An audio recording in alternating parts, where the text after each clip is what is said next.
Both of my great-grandfathers have been a part of that study. My roots in environmental health come from my great-grandfathers.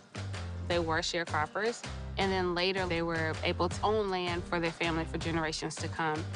My ancestors' connection to the land has given me a strong care for our environment and how that environment influences human health. I am a fierce advocate for equitable treatment for all. The ways in which COVID-19 ravaged Black communities showed that we have underlying vulnerabilities when something like a pandemic hits. The path from tragedy to triumph travels along the path of learning.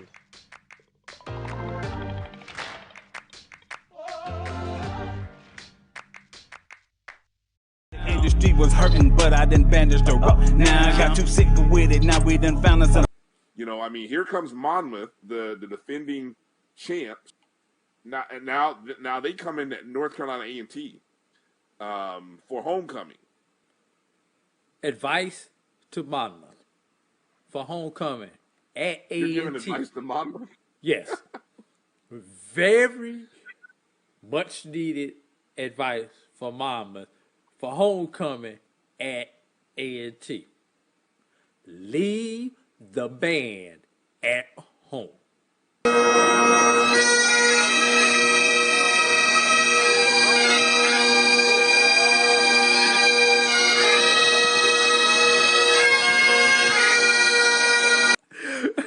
But at homecoming,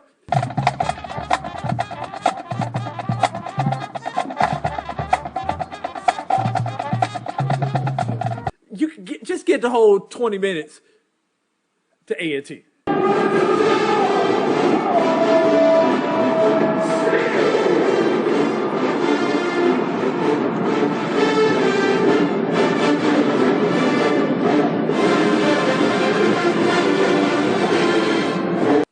Hey, don't sleep. Monmouth has been practicing neck all summer.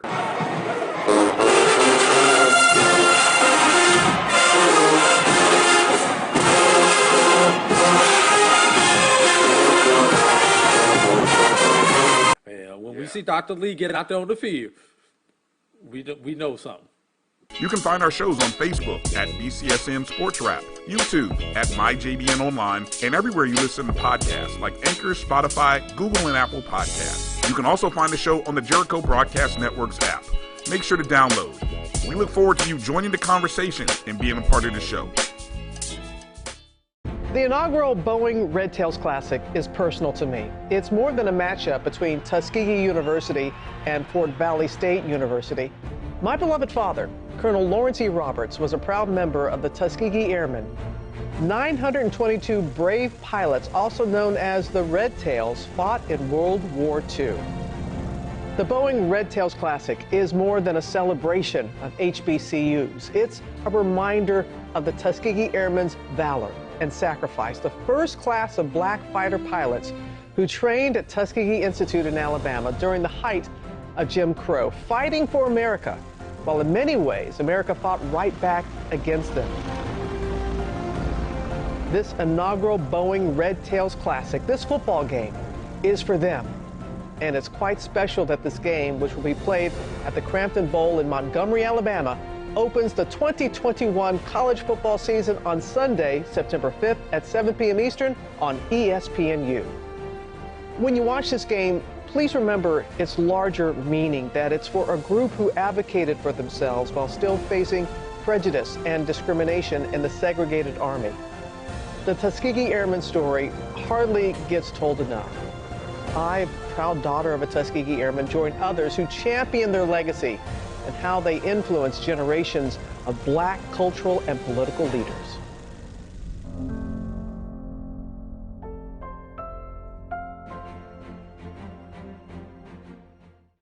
You're looking for the latest information on Southern University sports, the Southwestern Athletic Conference, and HBCU athletics. There's only one place to go.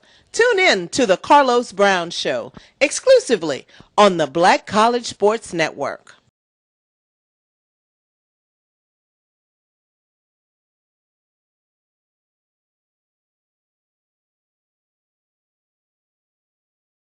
YT Productions.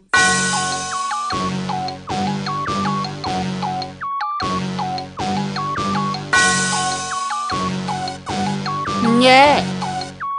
I love my HBCU, and boy, I love it, I love it, I love my HBCU, and man, I hope my team they won one. I hope my team they won one. Yeah, man, I hope my team they won one. I hope my team they won one. I tune into the HBCU Sports Lab to see if my team won or lost. If they lost, I'm quiet as a mouse. But if they won, keep tab. I'ma do the dab, yeah. Dr. Cavill, he know what he be talking about. Mike and Charles, they know what they be talking about.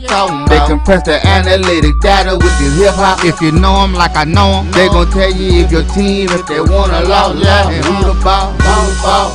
So listen to Professor, yes sir, and pay attention, cause he gon' teach a lesson. And you gon' learn today, how your team they play, how they play, boy. You gon' learn today, how your team they play, how they play, yeah. We represent that SWAC, that MEAC, and let me say, what's up to Tennessee State? Tune into the HBCU Sports Lab with Dr. Bill, Mike and Charles.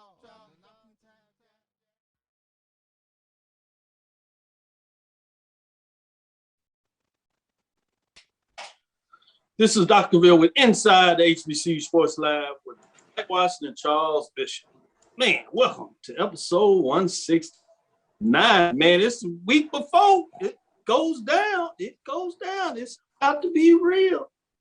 Welcome to episode 169 of Inside the HBCU Sports Radio Show and Podcast, the show that's covering the sporting HBCU diaspora, all things HBCU sports from institutions large and small. From NAIA to the NCAA, we share insights and information on the HBCU sports culture and HBCU athletic aesthetics to facilitate the story of HBCU athletic programs and the business of HBCU sports. I'm your host, Dr. Kenyatta Cavill, along with my co-host, Mike Washington, Charles Bishop. We are filming from our home studio, as well as sending a signal live to KCOH 1230 AM studios with Texas Radio Hall of Famer Ralph Cooper in the beautiful home of Texas Southern University from Houston, Texas. With that being said, let me say, Mike, how you doing today? Oh, not bad for a Tuesday. It could be worse. Well, you know, the work week moves on, but man, I am so ready to start this thing we know as college football. The HBCU season kicks off this weekend. I can't wait. So I'm excited. So I'm ready. I'm ready to put all my work stuff aside and let's get it. Let's get it. Charles, what about you? The man Mike said he ready to go to work. He said it's for real. It's go time. It's work time. It's go time. It's time to put on your hard hat because the season is upon us. We got SWAC MEAC Challenge this weekend. Next weekend, Orange Blossom Classic, a bevy of games. This is the time of year you really get excited, get a little football in your system. So it's going to be fun. This is going to be a very consequential year within HBCU football. Great point that you're making there, and that brings me right into it. But I'm going to take it from one football terminology. I'm going to actually take it to the football in terms of the pitch, as they say in the vernacular, for those that don't really understand the pitch. I'm sure with our sports fans, as they know, they understand that we're talking about American, as we call it, soccer. How about Howard Soccer draws record crowd again versus Hampton? Women's sports. I was so excited to see this. I had to lead off on it. I know a lot of folks out there like, y'all supposed to be getting hyped for football. Yes, we're getting hyped for football, but football as in soccer, you know, Mike, as he spent his time traveling around the world, including Germany, you know, he got a real lesson, if you would, in terms of the fever and the pitch of football around the world as they talk about magnitude. But this here's what really was intriguing to me was obviously the crowd was excited, but they had 3,200 spectators. Obviously the largest home gathering in the program's history. It was held Monday. Contest was the first home match at Green Stadium for the program since September 15, 2019. The crowd was phenomenal, as you imagine, was said by women's soccer head coach Brent Livia after Monday's victory, where they won, as we said, 3-1 over the rival, the battle of the real HU, as many people would say, in terms of the pigskin. But they're still having it. Howard was on the attack throughout the staying in Hampton's territory more than 75% of the match. They didn't score until after halftime when a freshman, Malaya, out of California, delivered the first goal of the night and put the Bison ahead at the 47-minute mark, 1-0. They went on, as I said earlier, to win the game 3-1. Fascinating. I'm gonna go to you, Charles. What are your thoughts? Is this an indication of what may take place as far? What gives 3,200? I mean, that's a fascinating number, and the question that I ask is this pent up fervor in terms of getting ready for fall sports that you're hoping to see? I mean, you get 3,200 there for a women's soccer match on the campus of Howard, and the question that I have that's kind of rolling around in my head is the sporting public, is the sporting fan, even amidst the virus, are they ready to be back in stadium? So I think it's a fascinating, thought-provoking look at, whether fans are ready to get back in front of their sporting events and enjoying them. Wow.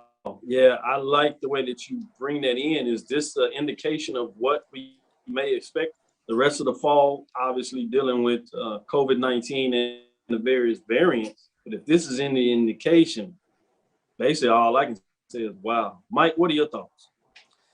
Yeah, I think it's incredible. I think it's good news. The one thing I will add to CB's statement is, you're scratching your head. Is this part of this ongoing wave of people just wanting to get out and catch sports? The other thing is this part of this wave of folks, this social conscious to support HBCU institutions and activities? Is it a combination of both? The other thing, spending time in Europe and learning soccer and looking at other similar sports, I hope fans have an appreciation for when you spend 75% of the time on the attack. Imagine a basketball game where the team with the ball spends more time at the other team's end of the goal shooting baskets, whether they hit, miss, whatever. They had more shots on basket, in this case in soccer, more shots on goal than Hampton. So that's pretty big in soccer. It's pretty big in sports like hockey or lacrosse or even basketball, where you have a team spending more time on the attack in the other. That means your defense is going to get tired. So that's a testament to Howard's team as well. So give them kudos, aside from the large audience, give them kudos for the match they played as well. Yeah, I was so excited. I wanted to jump on that. Before I jump and stay with women's sports, I did want to say today's show will be a good one as we discuss the latest HBCU news. As you just heard, record spectators for a soccer game. We'll have Mr. John Grant, Executive Director of MEAC SWAC Challenge and the Celebration Bowl, obviously talking about the MEAC SWAC Challenge this week, which brings me back to Hampton. None other than Moni Davis, who plays for Hampton softball team. She got a chance as a Little League World Series legend in her own right. She pursues a broadcasting career, and she got a chance to get in front of the mic and give some update this past Sunday when you had the game between the Little League World Series, and obviously they played the Major League game in that area as well. It was fascinating. She did a wonderful job. Great information to see that. But what I wanted to get your thoughts on was Southern University Athletics has named the football field after Pete Richardson. This is courtesy of GoJagSports.com. And the first article that I reviewed in terms of Hampton and Howard was courtesy of HBCU Game Day. So I wanted to give some love in terms of what's going on there. So that was fascinating in so many different ways of what's taking place. With that being said, I did want to get your thoughts I'll stick with you, Charles. You know, I know how you have your feelings with Southern, but I imagine in a lot of ways this hit home in terms of your reverence for excellence that Coach Pete Richardson did at Southern University during that time. Gave you many frustrations, but certainly had to acknowledge what he was able to do. What are your thoughts?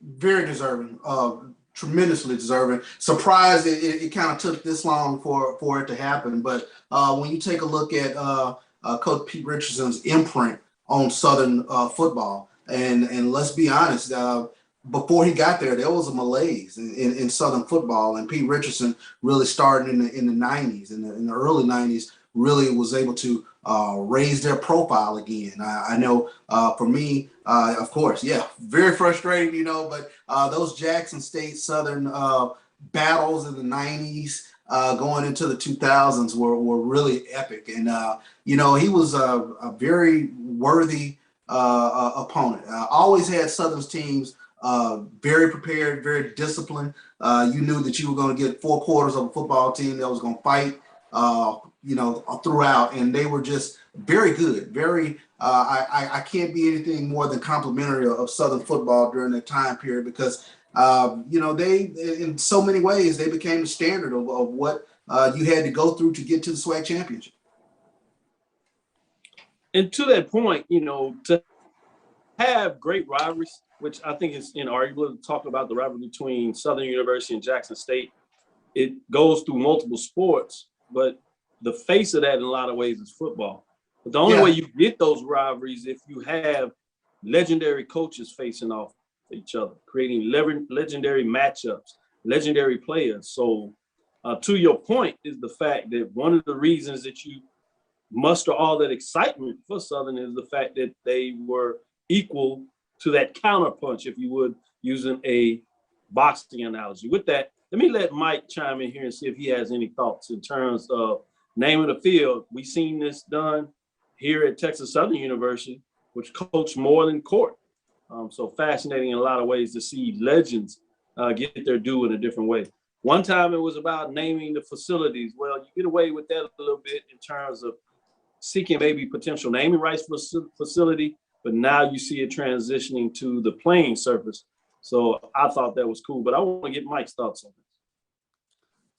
So yeah, I think, you know, on a historic level, it links to historic coaches, you know, and Mumford and Pete Richardson. And you have to realize I grew up in that era. You know, there was, you know, we were transitioning from kind of the Eddie Robinson era. It was kind of like overlap into the Pete Richardson era, and there was overlap and there was a battle.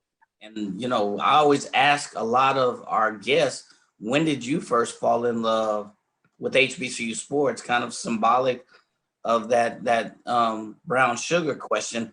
But you know, my first experience was Southern football, as I had a Southern alumni who was recruiting me. And I saw Pete Richardson's teams who ran the spread offense. So they won national titles there. So I think it links him and Mumford. I think it carries more than just the naming of the field. You know, it's symbolic from my and if you're a fan of the game, you gotta appreciate the board's decision to name it, you know, in Pete Richardson. I mean, he did so much for the university, but I mean, he did so much for the game in and of itself. So I'm sorry, CB, you look like you're about to jump in. Well, no, I mean, when you take a look at when Pete Richardson comes into Southern, it is post W.C. Gordon, who was, you know, kind of the next in that pantheon of great coaches in the SWAC. And Eddie Robinson and W.C. Gordon were adversaries. When you take a look at the Pete Richardson era, you're talking about Pete Richardson going against Big Daddy Carson in Jackson State. Just some epic battles there in the 90s. And then the first SWAC championship, you know, Southern and Jackson State, 1999. So, you know, those are the things that you know, keep in mind, that those Southern teams were extremely formidable. So, you know, kudos to Pete Richardson, because I think for quite some time in my head, the template for whatever the Jackson State coach or staff should be. Kind of mirrored what I thought some things I saw Southern doing. P. Richardson coming from Winston-Salem State. So in my head, I was always looking for, potentially the next person up coming from the D2 ranks that had, won there and that could be a cultural fit for Jackson State. But, you take your hat off, P. Richardson, one of the better coaches that we've seen. And you talk about continuing a legacy. I mean, you look at it, A.W. Munford won, 5 black national championships, 11 SWAC championships during his 26-plus year reign. And then Richardson jumps on in the midst of the Eddie Robinson era, as you alluded to, CB. And, he coached Southern to 5 SWAC titles and 4 black national championships. So, you're talking about continuing a legacy. That's what I mean, tying the two together. I don't think you can separate the two, but tying the two together, I think it's symbolic. Great points by both. This is Dr. Ville inside the HBCU Sports Lab with Mike Washington and Charles Bishop. We can take a quick break and we'll be right back heading into the second quarter. Stick with us.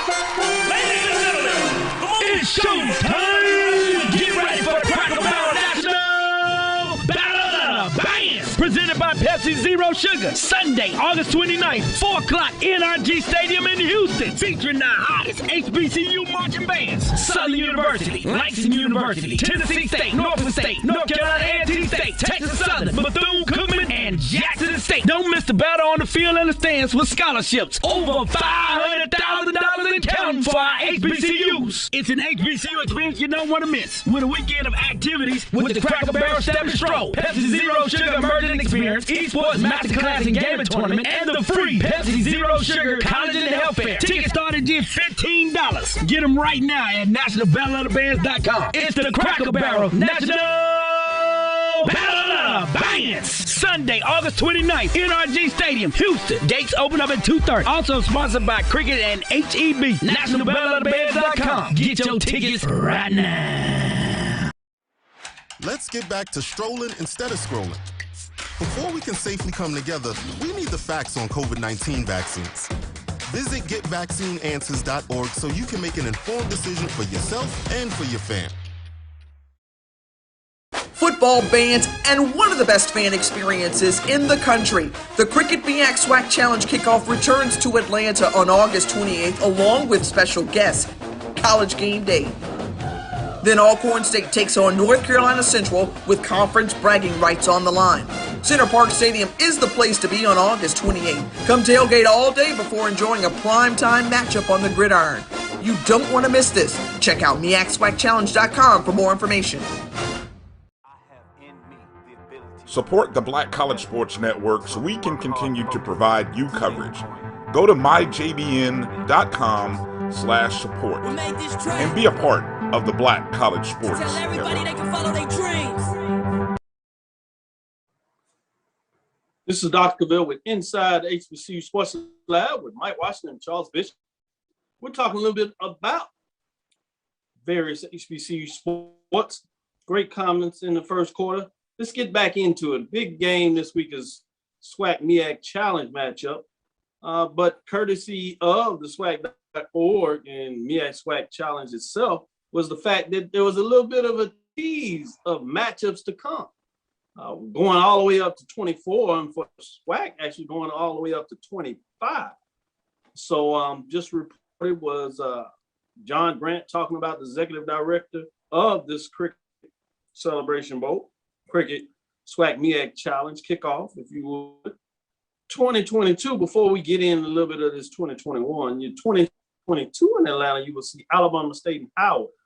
Fascinating matchup. Howard's will be getting down there. I think this will be their first game in the MEAC SWAC Challenge. 2023 will bring back none other than Jackson State. They will face off with the nice regional MEAC rival at some degree, South Carolina State. And then in 2024, FAMU and Norfolk State. You get a previous matchup would have been consistent of MEAC, but FAMU, now a member of SWAC, will debut as a SWAC member in the MEAC SWAC Challenge against Norfolk State in 2024. 2025, they do not have the MEAC team, but they say Southern is committed to the 2025 game. Be interesting. Kind of unfortunate that no 2024, because that would have been fascinating in many different ways. You got that matchup, but I guess they'll just have to find a way to get it done if you're a Southern fan. That is certainly for those Norfolk Spartans out there, they want to see it happen in celebration mode, maybe as early as this year. But I know Prairie View, Jackson State, Alabama A&M, FAMU, even Bethune-Cookman would like to not see that place, I should say. But what are your thoughts in terms of MEAC SWAC Challenge, starting with you, Mike, with some of these matchups going all the way to 2025 in many different ways? What are your thoughts? Any of these games in particular or overall? No, I like the matchups are, really intriguing. So the first one is starting in 2022, Alabama State to face Howard. That's going to be an interesting matchup, not just on the gridiron, but just if you look at, it'll be interesting to see how the fan mix works. How Howard's fan base responds, because has Howard been in a SWAC MEAC challenge? To my knowledge, I don't think so. So how would they face kind of a traditional SWAC powerhouse? So I thought it was initially kind of good to introduce the Northeast part of the MEAC to the SWAC. So I think that's the matchup that really intrigues me the most. Howard claims to have a homecoming. They claim to have kind of a tailgate. I want to see what that looks like. Can they travel to Atlanta? I just want to say, I haven't seen much of a Howard. I've been to a Howard homecoming. I've been to Howard tailgate. I'm sorry, Howard fans. Let me repeat. It's nothing to brag on. All right? It is a one-day Aspire or BET video. That is it. So good, but good for you. But I think that event, you need to bring a little bit more to the fire. So that's the one event. All the others look pretty good. I think it's interesting that, 3 or 4 years out, Southern's committed. We don't have a MEAC commit. Kind of scratching your head on that one. So those are my initial thoughts on it. Yeah, you sure did go initial. Man, all them Howard fans out there, they got beat up when they dealing with the HU. They did get a soccer win, but Mike was like, not so fast with the homecoming. He's saying it's just a big time video. Hey, all that SWAC arrogance just came out in that one statement. So, Charles, beside the 2023 matchup between Jackson State and South Carolina State, what other matchup is fascinating you? And then once you do that, come back and give us what do you think the crowd will be like for the Jackson State and South Carolina State in 2023? Two-part. I think Mike touched on it because we haven't seen Howard in the SWAC MEAC challenge. And I think that'll be fascinating to get an early glimpse of what Howard looks like. I think that, for me, with this MEAC SWAC challenge, is the fun part, is to, get those teams from opposing conferences that you don't normally see those matchups. That's the number one thing that jumps out at me. But to actually get an opportunity to see Howard early in the season, to see, I say September is, kind of you get your early teaspoon of what a team looks like. So I'm looking forward to getting that early teaspoon with regards to Howard. Jackson State and South Carolina State, there was a little bit of a historical tie-in. Jackson State's former head coach, James Carson, he came from South Carolina State. W.C. Gordon brought him on staff. So you have some of that there. There's a little bit of a history there. I'm looking forward to that matchup. South Carolina State and Jackson State have had some pretty decent matchups over the years. But when you talk about crowds, I don't need to say anything. You saw what Jackson State did in 2019. They bring a crowd. Atlanta is a home field advantage, I think, for Jackson State. Absolutely. We hit the road pretty well. So I'm looking forward to that in Atlanta. Looking forward to it in Miami next week. Charles, we might have to tag along with you on that trip. We're gonna get in there. It's fascinating. I love the way Jackson State gets down. Yeah. You know, love the way Southern gets down. I can't wait to mingle with some FAMU folks in terms of how they do their thing. And that's why when you talk about Miami, oh my goodness, that will be legendary. Yeah. In many different ways. Well, let's take a quick break. We'll be right back after this break and see if we can get John Grant in, Executive Director of Cello, talking about the MEAC SWAC Challenge. This is Dr. Bill's Inside the HBCU Sports. Mike Washington, Charles Bishop. Stick with us. We'll take a quick break and bring you back in with the interview.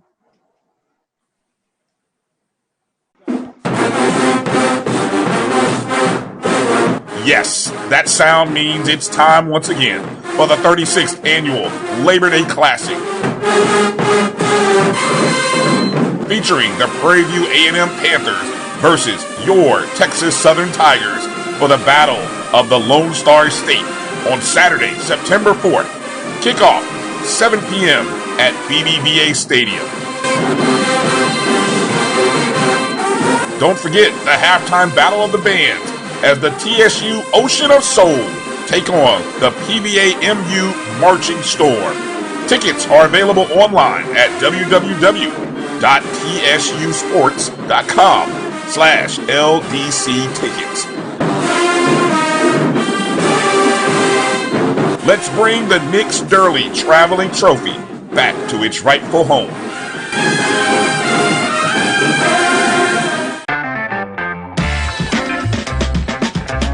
Your ad could be ran here.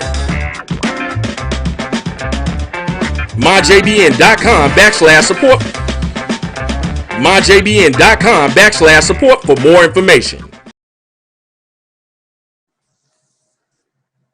This is Dr. Bill with Inside HBCU Sports Live with Mike Washington, Charles Bishop. We have our guest. He is in the building, in the studio, however you want to say it. We have Mr. John Grant, Executive Director of the Cricket MEAC SWAC Challenge, as they like to say in East Part, the SWAC MEAC Challenge, as well as the Cricket Celebration Bowl.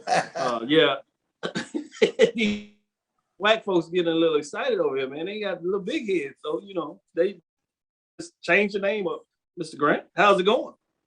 I'm fantastic, man. You know, I always feel fortunate when I'm on this show. You know, with all of this, you know, these heavyweights. You know, it can be a little bit intimidating because, you know, here, you know, you got to bring game when you're on this show. So I'm happy to be here, though, because we got game to give. No doubt about it. Let's jump in there and talk about it. Before we get into this particular matchup and the things around it, because there's so many different types of events, big time announcements has been coming out, trickling out. I love the way you do it. The last trickle out was a tease to more SWAC MEAC Challenge all the way up to 2024 in terms of both MEAC SWAC. And then obviously in terms of SWAC, you have up to 2025, which will include Southern. But some of these matchups, Alabama State, Howard, 2022, Jackson State, South Carolina State, 2023, FAMU, Norfolk State, 2024, as FAMU debuts as a SWAC team in the MEAC SWAC Challenge.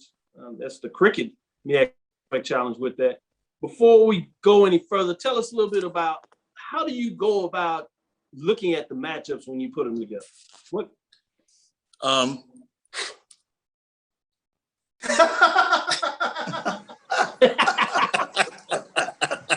Hey. Okay, come on, baby. I appreciate you just being, how they say, I appreciate you shooting it straight to it. It's like rolling dice. No, actually, we there's a process that we utilize. It involves obviously consultation with our with the conference commissioners. We look for matchups that where we can be somewhat regional, gives fans an opportunity to drive in. It's an easy reach. Where, for instance, with Alabama State, Howard, it's been a long time since Alabama State has played in Atlanta. Matching them up against Howard equally as much so. We think that's a great matchup. These teams haven't played each other if they ever have. So, it's a great opportunity to put them together. And then when you in 2023 when you're looking at, Jackson State and South Carolina State, two great programs. We looked with that one, we can say, look, Coach Prime comes home, not home to Miami, but his professional home, which is Atlanta, because he played both with the Atlanta Braves and with the Atlanta Falcons. And so we know that that'll be an exciting matchup against, a great program that South Carolina State has. And then, of course, the Florida A&M Norfolk State matchup is one that we believe with the new coach there, Dawson Odom's coming out of the SWAC. They've got a great program at Norfolk State, and certainly Florida A&M, and with Coach Simmons, they've got a fantastic program there. We feel like that's just a match made in heaven to get those two, which would be former MEAC foes, back together. But now they're playing on the opposite sides of, of the fence, so to speak, with Florida A&M and the SWAC. So we think those are games that people want to see. And certainly games that would generate the excitement within each of the conferences. Charles, go ahead and follow up with a question.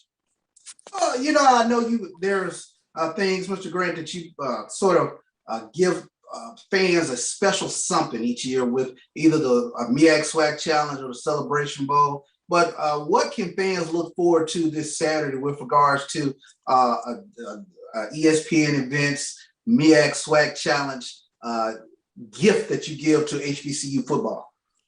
Well, and that's a great question, Charles. Let me tell you that this weekend will be from a total live audience perspective, and it's going to be the biggest weekend in the history of HBCU football. When you look at the fact that we're going to be starting off Friday morning, and I'm going to talk about it from a content and exposure perspective that television provides. We've got Good Morning America here. That's a new announcement. You guys haven't heard that one, but that's new.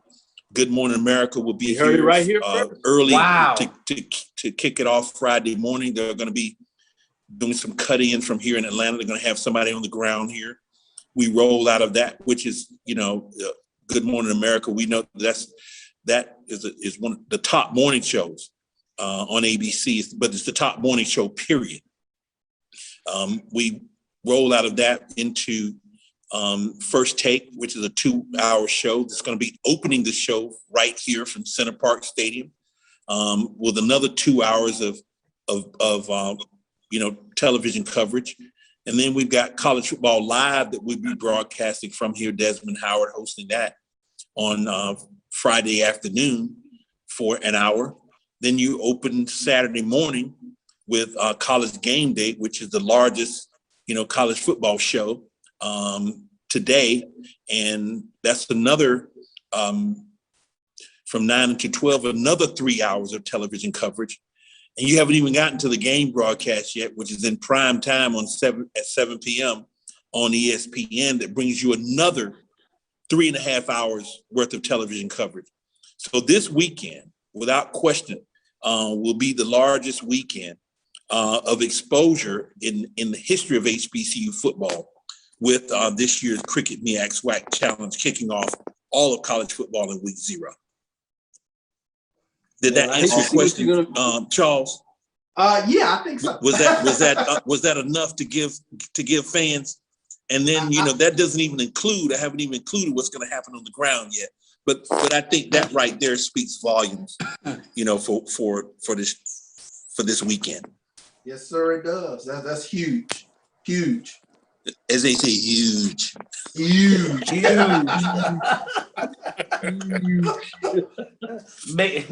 Texas, we say big. In Texas, we say big old. Big, right.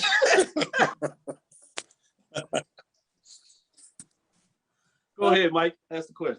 Yeah, Mr. Grant, just to kind of tee off that, I mean, with all of these tremendous events, surely you've had the opportunity to put your touches, your accentuations on, whether it's Good Morning America or the part that, other ESPN shows are going to cover, was there a focus to bring out different parts of the HBCU experience in all of those different shows? Can you share what other parts of the HBCU culture and experience will kind of come out in Good Morning America or some of the other shows? And did you have a say show? I mean, this is really exciting. Well, I look at what we do, my team and I, we're in the content creation business. And, this game and football happens to just be content that's consumed by people, whether they're there live consuming it in person, or whether they're consuming it on their mobile device, or whether they're consuming it, through linear television. It's nothing more than content. And that content is based around storytelling. So our goal is to make sure that we're telling the stories, whether it's the stories of student athletes, the stories of alumni that are making a difference, that have attended and graduated HBCUs, the stories of students that are attending HBCUs today, the relevance of HBCUs and the impact that they're having, in this country and around the world. So we're all about making sure that we're telling the critical stories as we create this content, and this platform with all the shows that I mentioned gives us an opportunity to educate the nation and the world on the value of historically Black colleges and universities and the contributions they're making to the fabric, not only of our country, but the world. And so that's really the orientation. We want to make sure that young people that are out there who are considering, higher education, that, the first thing that comes to their mind for us is an HBCU as a part of their consideration, because of what they can learn and what these universities provide. Tremendous. Thank you, Mr. Grant. Don, Mike, we just happen to do it around football. I know. It just so happens. I mean, you are illuminating completely the HBCU experience. This is phenomenal. And you have them going over here in the chat as they moving back and forth. They're trying to figure out who gets credit for Good Morning America. Is it Texas Southern University? Is it Michael Strahan? Is Michael Strahan, or is it FAMU, the executive director that happens to be a member of Delta Sigma Theta? I was like, well, you do have executive director John Grant that kind of has a little bit of muscle that's pulling some strings. The beautiful thing is that when we can say that our institutions get credit. The great, we've got the head of ABC News is a Florida A&M Rattler. Yep. We do have Texas Southern that's a part of the talent that's there, and there are other people that are a part of the fabric of that particular show. And then certainly, of course, Aggies do. So I won't say who's an Aggie in the mix, but Aggies do. So the credit doesn't. The beautiful thing about all of this, that the credit doesn't lie in one place, and that's the beauty of our institutions.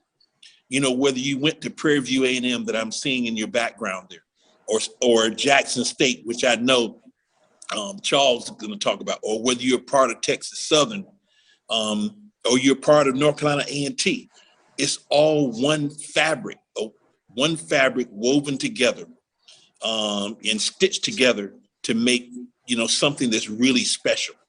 And that's what I love about what I do, and I love about the commitment that ESPN has, and the Walt Disney Company, the commitment the Walt Disney Company has in bringing those stories forward.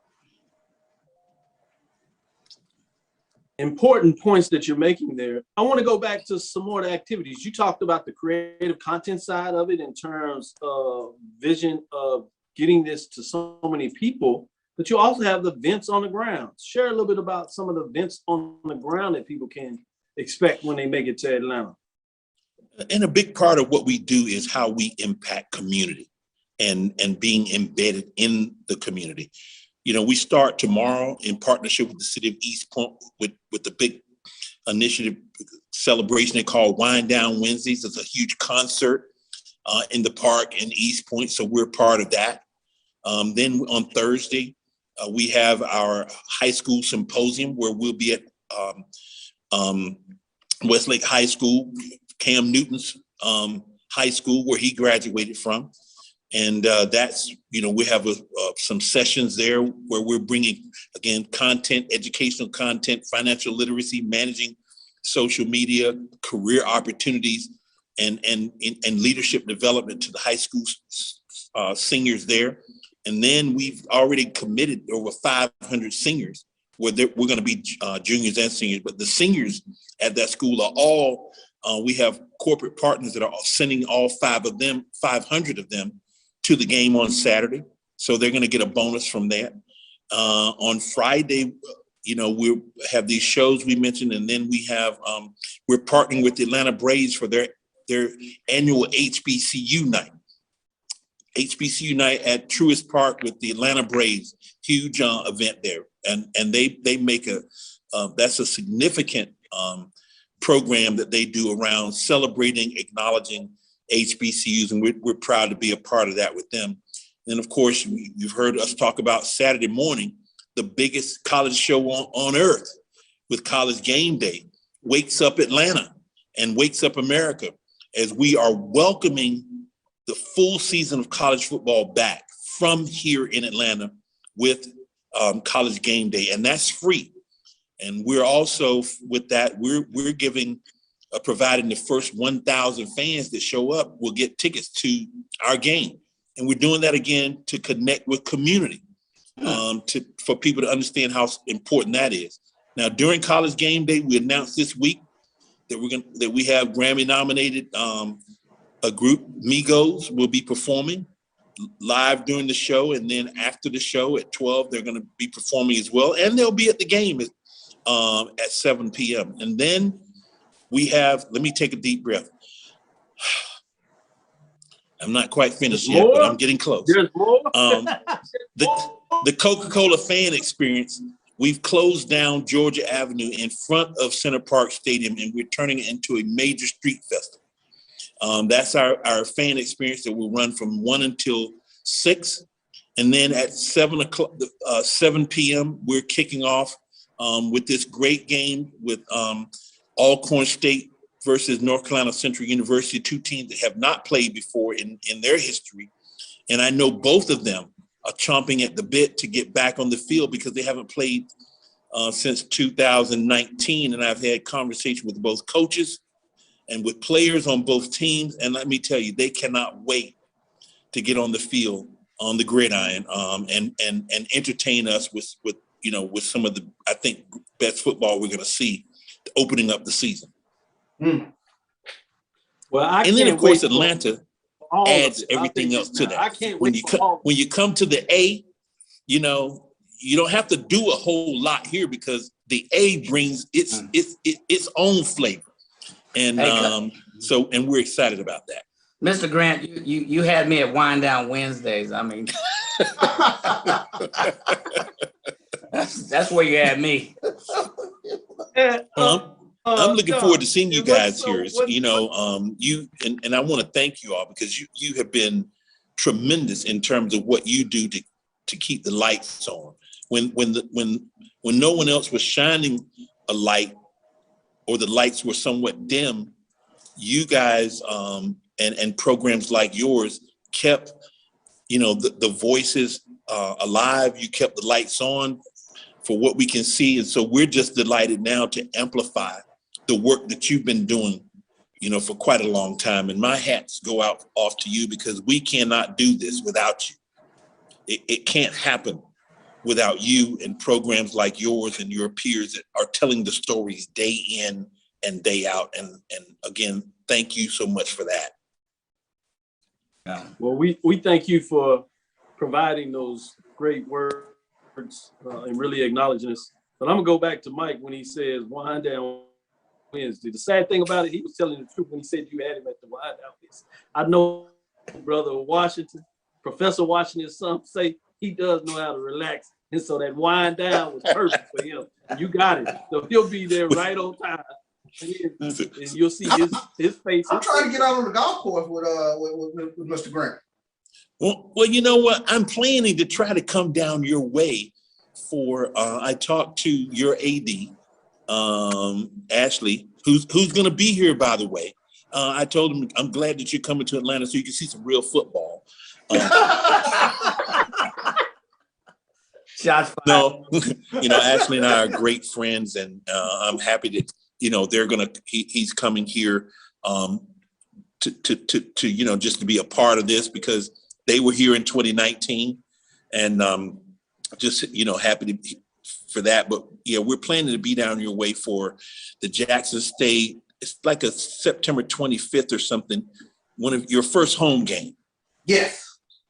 And who are you playing? Remind me. Delta State. Delta State, that's right.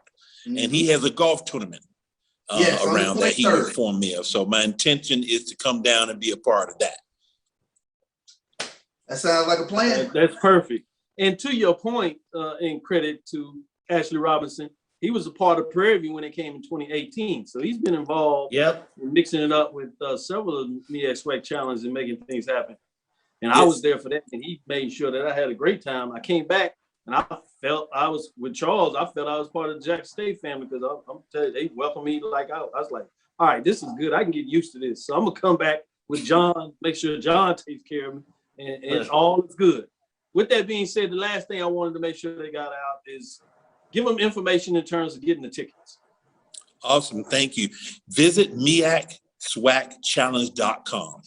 MEACSWACchallenge.com on our website, and for tickets and information, as well as information as on College Game Day and the other activities that we have going on. So MEACSWACchallenge.com. No doubt about it. It's good to have you, Mr. John Grant. Thank you for giving all that great information in terms of the MEAC SWAC Challenge, and we look forward as it starts in Atlanta and ends in Atlanta, and literally it starts everything in Atlanta week 0, and then it ends in Atlanta, kicking everything off for the rest of the bowl season. Boy, you talking about a great package to bookend it. And we get to do it with Mr. John Grant, Executive Director of the Cricket MEAC SWAC, or SWAC MEAC Challenge, as well as Cricket Celebration Bowl. Depending on what I love the way SWAC fans do that. Well, they switch that name around real quick. The Cricket SWAC MEAC Challenge. We'll be with you. No doubt about it. It's good to have you. This is Dr. Ville inside the HBCU Sports Lab with Mike Watson, Charles Bishop. Hope you enjoyed our interview with Mr. John Grant, Executive Director of the Cricket SWAC MEAC SWAC Challenge. Cricket Celebration Bowl. Well, you know it. That's it. We'll be right back. Stick with us. We'll be back for our last segment, quarter number 4. The inaugural Boeing Red Tails Classic is personal to me. It's more than a matchup between Tuskegee University and Fort Valley State University. My beloved father, Colonel Lawrence E. Roberts, was a proud member of the Tuskegee Airmen. 922 brave pilots, also known as the Red Tails, fought in World War II. The Boeing Red Tails Classic is more than a celebration of HBCUs. It's a reminder of the Tuskegee Airmen's valor and sacrifice, the first class of black fighter pilots who trained at Tuskegee Institute in Alabama during the height of Jim Crow, fighting for America, while in many ways America fought right back against them. This inaugural Boeing Red Tails Classic, this football game, is for them. And it's quite special that this game, which will be played at the Crampton Bowl in Montgomery, Alabama, opens the 2021 college football season on Sunday, September 5th at 7 p.m. Eastern on ESPNU. When you watch this game, please remember its larger meaning, that it's for a group who advocated for themselves while still facing prejudice and discrimination in the segregated Army. The Tuskegee Airmen story hardly gets told enough. I, proud daughter of a Tuskegee Airman, join others who champion their legacy and how they influence generations of black cultural and political leaders.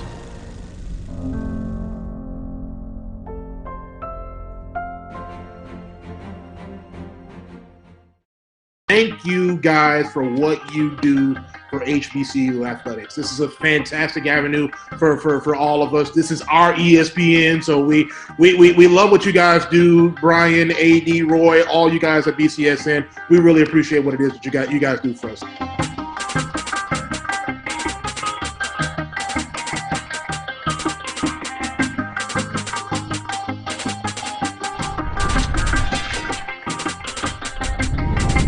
The HBCU football experience is back in Atlanta on August 28th. College Game Day, the Coca-Cola fan experience, the Battle of the Bands, the Cricket MEAC SWAC Challenge will have it all.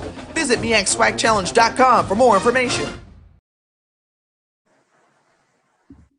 This is Dr. Cavill with Inside HBCU Sports Lab with Mike Washington, Charles Bishop. Hope you enjoyed that interview with Mr. John Grant, Executive Director of the MEAC SWAC MEAC Challenge and the Celebration Bowl.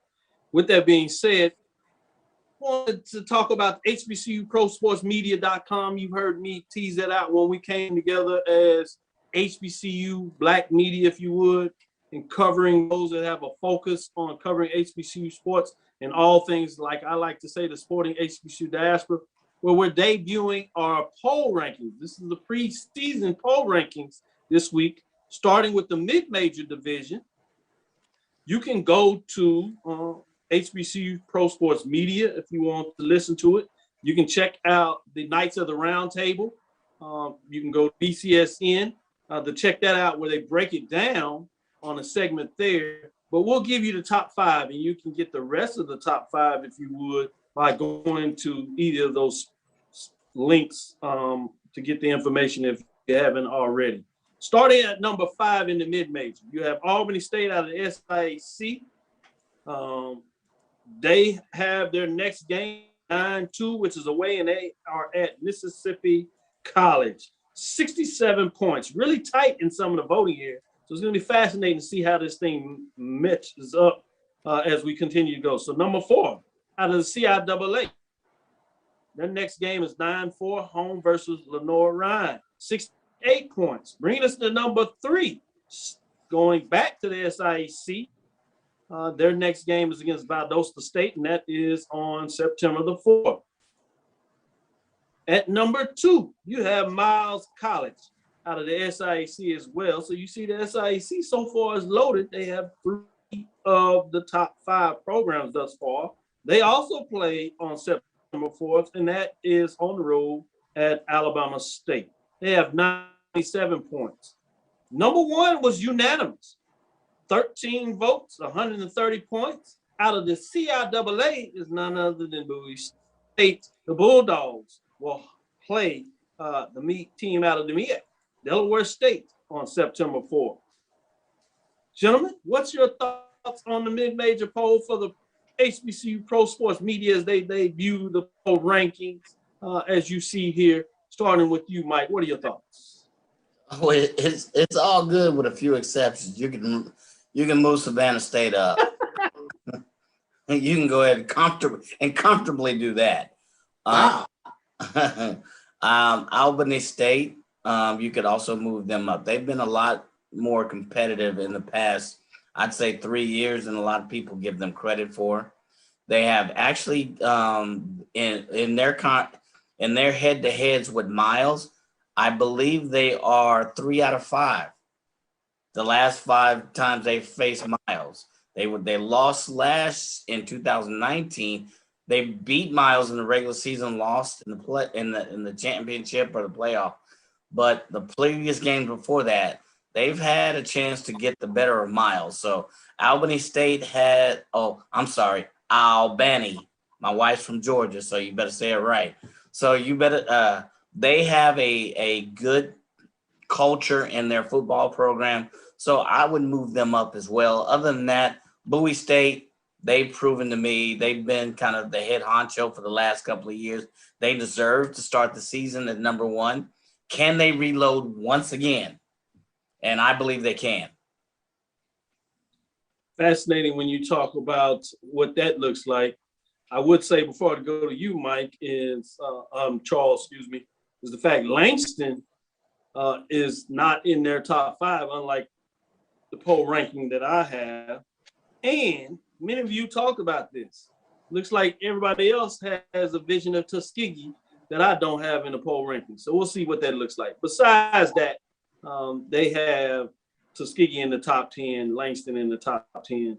But you can go get the entire poll as you see here, just to give you some more indication. Go check it out on HBCUProSportsMedia.com or BCSN.net as well. Charles, what do you say? What about the top 5 programs? Any concern of what you see in terms of the voting tabulation? No, I have a great representation by the SAAC. When you take a look at Albany State, Savannah State, Miles, all there in the top 5. So it looks like you're going to have quite a bit of parity in the SAAC. And you know how I feel with the CIAA is Bowie State until proven otherwise. They have locked things down for quite some time up there in the CIAA. Well, J-Mac agrees with me. J-Mac agrees with me. It's Albany. I'm sorry. No, you perfectly fine. You know you got to get that in there. J-Mac speaks. We gonna listen. Top 5 programs in the major division. Let's see what you say here. Number 5, South Carolina State. Their first matchup is a big one. They're on the road to Alabama A&M, which is a top 5 program. So whether you're talking about Dr. DeVille's ranking or the bigger one with the media, HBCU Pro Sports Media, they have that as a top 5 matchup. But you're talking about a great opening game in terms of your home crowd. Man, that's exciting. And as you know, in the spring, South Carolina State finished 3-1, 69 points, bringing us to number 4. The Braves, Alcorn State Braves, out of the SWAC, are in at number 4. They jump off this weekend as we gave you some indications. So we get an early indication versus North Carolina Central out of the MEAC.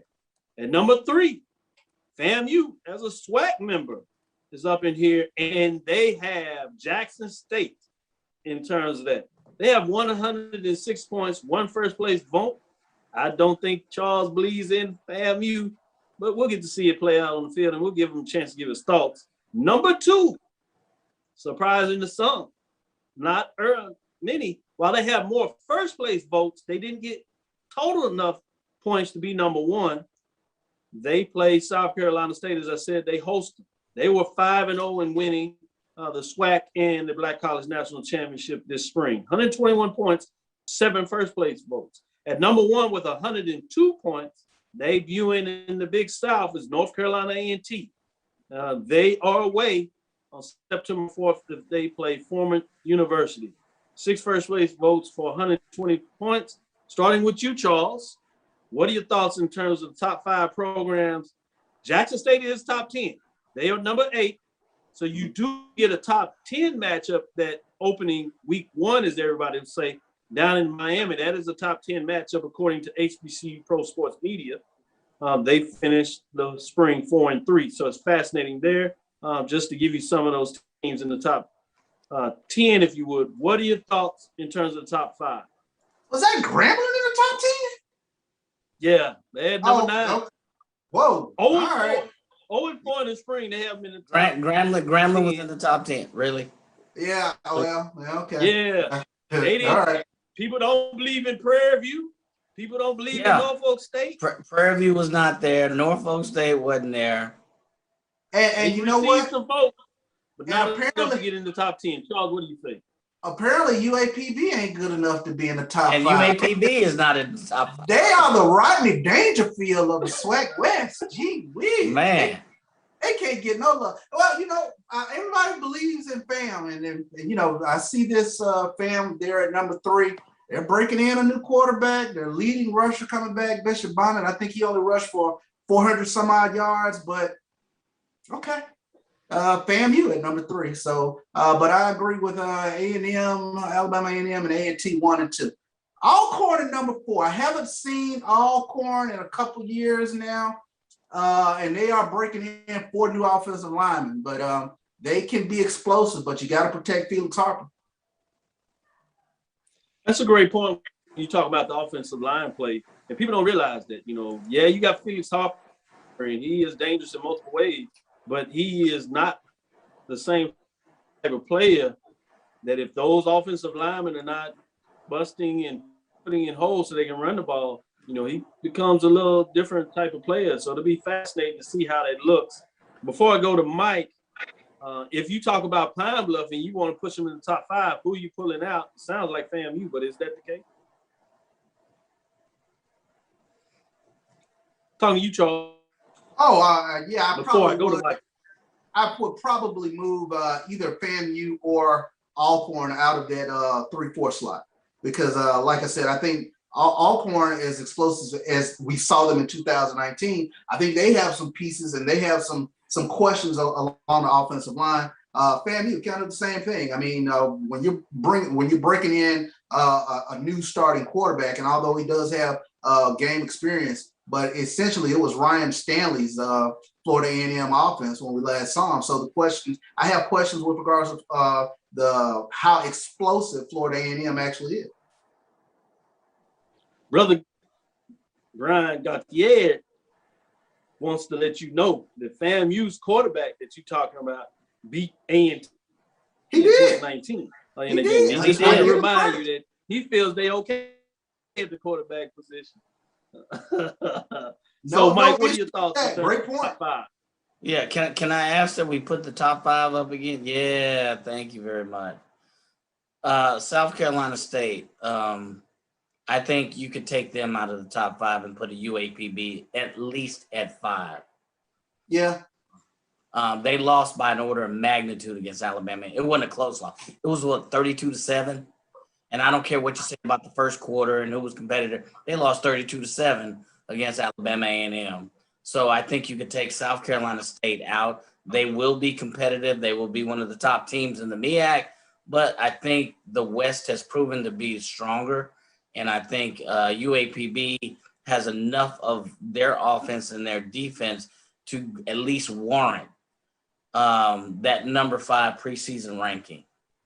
So North Carolina A&T, moving to the Big South. They've got Monmouth and I forget who else. Monmouth has won that division the last 2 or 3 years. They're going to play them. We know A&T will win the band halftime. But I will be interested to see how A&T fares in the Big South. Hampton has gotten no better than 5 in that division. And I'll be interested to see. And if they are, let's say, 5 or in the middle of the pack, do we still keep North Carolina A&T at the top? Now they do still play a couple of MEAC schools. North Carolina Central, I think South Carolina State. But do we still keep them there if they're in the middle of the pack in the Big South? I do have that question. They're not in an HBCU conference. So how do we rank them amongst other HBCU schools? Great comments, very intriguing. Everybody's chopping it up out here, talking about grabbing or Grambling. People are having fun on Grambling's part. It'll be interesting to see how much are they able to bounce back. I know they'll bounce back, but to what degree is going to be interesting. Who put Grambling at the top there? I don't know, Mike. I just don't know. But the thing about it was several voters. You can't just have one vote to make it up there. So it's several folks that are thinking a lot about Grambling, questions at the quarterback position, a lot of changes. So it'll be interesting. Questions on the offensive line play. Now, I know this is a major brand and they are able to fix things, but can they do it this fast? And they have a heck of a front half of that part of their schedule. And so they got to find a way to navigate that and get the pieces together. Where was Southern and Prairie View in that poll? Because Grambling has Southern is 7. Prairie View is not ranked. That's what I tell you. Yeah. Prairie View is receiving votes. Yep. Ooh, Grambling made use of the East Coast bias on that one. Yes, they did. that East Coast bias. We don't know anybody else. We gonna vote for Grambling. So stick with us on Tuesday. We'll come back for more. We're going to talk about the TV broadcast. We'll talk about CIAA as they release theirs. We're talking about the fact that you'll have a record-setting number of HBCU games, over 125 plus games already listed for the season. It's my understanding there's more to come. So that's going to be fascinating. Then I want you to do some homework. We're going to ask you, what are your top 10 HBCU games that are your must-watch games for the season. This is early. I know things will change as you play a couple of games. You get in the mid part of the season as we do our midterm grades. And then obviously towards the end, things will change. But right now, if you had to put your pulse on it, whether it's based on the HBCU Pro Sports Media top 10 poll rankings, mid-major, major division, include all of them. Or if it's Dr. Cavill's inside the HBCU Sports Lab poll rankings, let us know what are your top 10 must-watch games this season. We'll tell you ours. Stick with us next Tuesday. So thank you for listening to Inside the HBCU Sports Lab. Make sure you share our podcast with your friends and colleagues. I am Dr. Kenyatta Cavill, the Dean of HBCU Sports, coming from inside the lab in the College of HBCU Sports with Mike Washington and Charles Bishop. Hope you enjoyed our guest, Mr. John Grant, Executive Director of the Cricket MEAC SWAC Challenge, SWAC MEAC Challenge, if you would, for some people out there, or the Cricket Celebration Bowl. Starts in Atlanta, ends in Atlanta. Should be fascinating with everything going on there. Again, we want to thank you for listening to Dr. Bill's Inside the HBCU Sports Lab with Mike Washington and Charles Bishop every Tuesday, Thursday, and we come back on Sunday as we will start bringing that. We'll break down what took place on Saturday. So check us out as we prepare to give you Tuesday, Thursday, and Sundays. You'll get everything you need to know. Tuesday and Thursday at 6 o'clock Central Standard Time. On Sundays at 9 o'clock a.m. Get up with us so we can give you all that you need on the HBCU sports culture. That is the sporting HBCU diaspora. We look forward to seeing you next week as we discuss the latest in the news. That's follow me, Dr. Kenyatta Cavill. That's DKENYATTACAVIL. That's on Twitter. Also on Inside the HBCU Sports Lab 1 on Twitter.